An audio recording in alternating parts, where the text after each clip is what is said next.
Modification des tableaux d'effectifs. C'est transformation. Alors, c'est sûr. C'est une responsable de la bibliothèque qui est passé, attaché, qui devient attaché.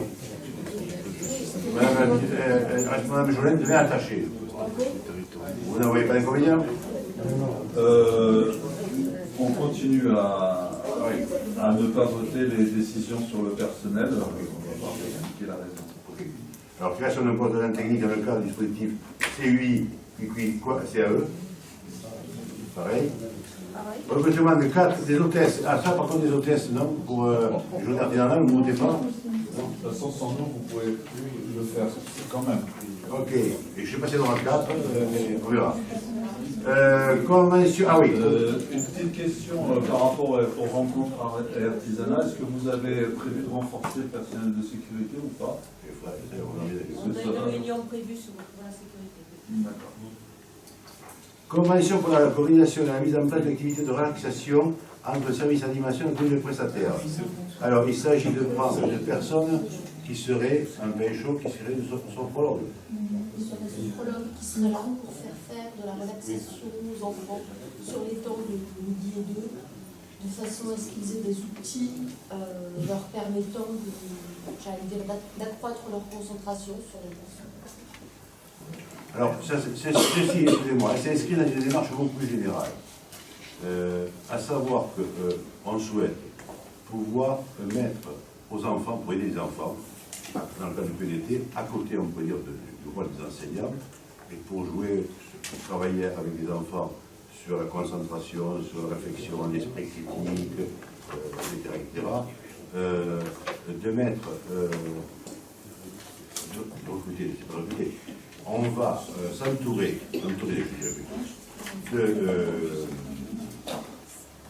d'une psychomotricienne ou psychomotricien, un orthophoniste, et également un psychologue, pour former ou sensibiliser les encadrants de nos équipes aux technologies, parce que ces outils-là, orthophonistes, n'importe quoi, fait notre office psychomotricien, sont en fait des outils qui donnent des jeux, etc., qui favorisent un certain nombre d'apprentissages chez les enfants, surtout des fois quand ils ont des difficultés.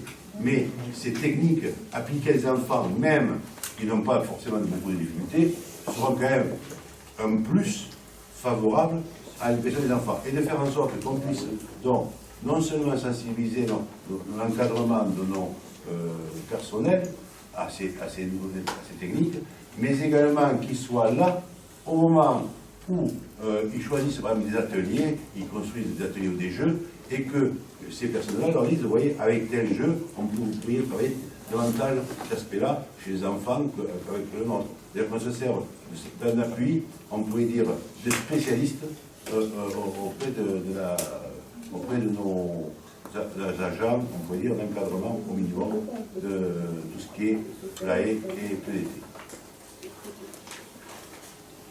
Moi, je suis tout à fait ravi de cette démarche, puisqu'elle cadre vraiment avec ce qu'on appelle le projet éducatif de territoire, et donc la synergie entre les collectivités et le monde enseignant est particulièrement importante. Je me pose juste une question par rapport à cette délibération-là particulière. On va prendre une convention avec une sophrologue de Cugnot, si je me souviens bien. Il y en a plusieurs sur présence, donc je voulais savoir s'il y avait un choix délibéré. Parlons en parleur. C'est une sophrologue, un Fonsor, Parlons en parleur pour enregistrer. qui travaille déjà avec des enfants dans le cadre des ALAE. Il ne s'agit pas d'ateliers de sophrologie, mais d'ateliers de relaxation tout à fait ludiques. Et on l'a rencontré, bien sûr, ses compétences et sa façon d'approcher les choses est très intéressante, contrairement peut-être à d'autres sophrologues qui ont une vision plus action individuelle que collective. Et là, on est vraiment dans du collectif et en aucun cas dans des actions personnelles. Donc, on peut aussi travailler, bien sûr, tout ce qui est gestion des émotions parallèlement, mais toujours des émotions collectives et non pas des émotions individuelles. Madame, Ouais, tout à l'heure, vous avez parlé d'orthophonistes, de psychologues et de psychomotricienne. psychomotriciens, mais ça n'a rien à voir avec ce poste. Mais ça fera une. Alors, non, alors, oui, la sophrologue peut intervenir en termes de praticienne. Par contre, les autres sont des professions libérales. Et ils ne peuvent pas intervenir pendant les heures scolaires. Donc, je vais essayer. Alors, il fallait que ce soit des retraités. Mais, comme on m'avait expliqué, je disais, des retraités, ce serait intéressant aussi, finalement, qu'ils puissent être les recruter comme intervenants. Et donc, ils ne peuvent pas intervenir parce que c'est, par rapport aux professions libérales, concurrence, etc., entre eux. Alors, c'est pour ça qu'on prendra des gens qui soient plutôt en accompagnement, en formation, avec de la prestation, en fait, de la prestation de formation et de la prestation à ce moment-là de guide dans les actions à mener et les ateliers. J'aurais aimé. Je comprends pas là, parce que la sophrologue, c'est quelqu'un qui est. C'est quoi, elle est auto-entrepreneur, elle est... Tout à fait, elle est auto-entrepreneur. C'est l'équivalent d'une profession libérale, donc elle n'a pas plus de droit d'intervenir. Si, elle n'est pas du tout paramédicale. Pas profession libérale. Ce sont des En fait, professions paramédicales. Toutes les professions paramédicales sont soumises à des quotas. D'accord. Donc il faut qu'il y ait tant de psychomotriciens dans le secteur, tant de... Donc ils ne peuvent pas exercer si Et la sont pas... sophrologie échappe à ça. Donc les autres sont des diplômés par l'État, et pas la sophrologue, et pas la sophrologue. Oui, donc c'est. Oui, c'est ce que je vous dis. C'est pas un diplômé. Alors que les psychologues est diplômé, les orthophonistes, les psycholinguistes, Les psychologues non plus, c'est pas des psychologues, je pense qu'il faut se renseigner, mais je pense pas que les psychologues soient soumis à des quotas. Non, les psychologues, on pourrait les prendre aussi.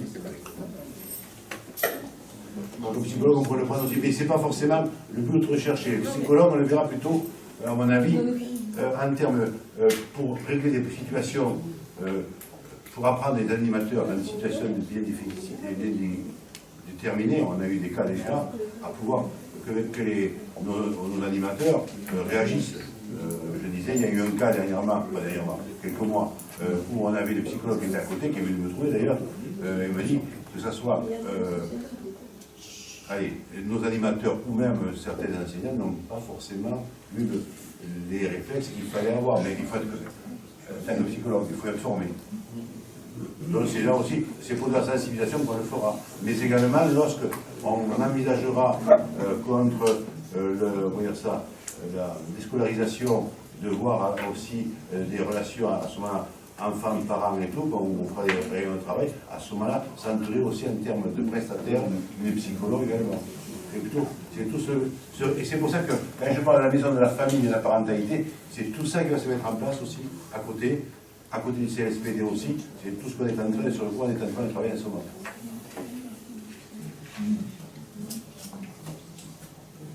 Bon, ensuite, et alors... Attendez, moi je vote contre cette décision. Votez contre. Ouais. Bon, un contre, ou bien plusieurs contre.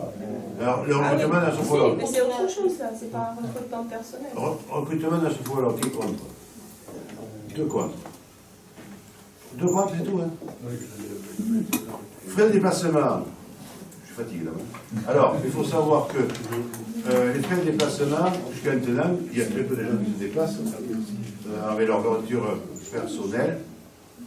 Mais, je crois qu'il y a deux, mais il fallait remettre à jour un petit peu les conditions et qu'un texte, des délibérations qui soient prises pour qu'on puisse l'appliquer. Je crois qu'il y a 2 ou 3 personnes qui C'était simplement une question. Vous pouvez nous citer des exemples un peu de déplacements, s'il vous plaît? C'est par exemple, allez, si vous voulez, vous avez des personnes à cité administrative ou à TCO, donc voilà. Mais alors, attention, ils pourront prendre le véhicule dans la mesure où un véhicule de la mairie ne sera pas mis à leur disposition, ne pourra pas être mis à leur disposition. Parce que c'est bien ce qui est précisé dans une note de service. Ce n'est uniquement que s'ils ne trouvent pas un véhicule de service à leur disposition. Parce que j'ai vu sur les documents, il y a marqué avion et train aussi. Sur les documents, il y a des déplacements en train aussi. Mais ça m'est arrivé, moi, de me déplacer Ah oui, en d'accord. train, pas en tant que maire, hein, mais professionnellement, ou avec mon véhicule, également pour aller à Paris, parce que j'avais une malle entière de documents, ou de, quand j'étais chercheur, de matériel à apporter. J'ai eu l'accord, non, de mission, j'ai eu l'accord de partir avec mon véhicule. Mais là, c'est... Je sais pas, on a eu le cas ici à la mairie. Donc, si j'ai bien compris, on privilégie d'abord les véhicules. L'utilisation les des véhicules. véhicules. Alors, par contre, il y en a, par exemple, un, si vous voulez, celui qui tourne autour des installations sportives, à qui on donne déjà une indemnité, parce que il ne tourne pas tout le temps, mais s'il va chaque fois qu'il va avoir un stade, ceci, cela, demander un véhicule, il va nous bloquer le véhicule d'ailleurs pour une demi-heure, ou un quart d'heure, et alors que d'autres personnes en auraient besoin à ce moment-là. Donc il y a un ou deux cas comme ça, mais c'est tout. Et puis, comme on le disait, et ça représente dans l'année une certaine d'euros, je veux dire. Donc, on passe au vote qui est contre cette délibération, qui s'abstient. Je vous remercie. Mesdames et messieurs, la soirée, l'heure du jour étant épuisée, et moi aussi, on ne sera tout le monde.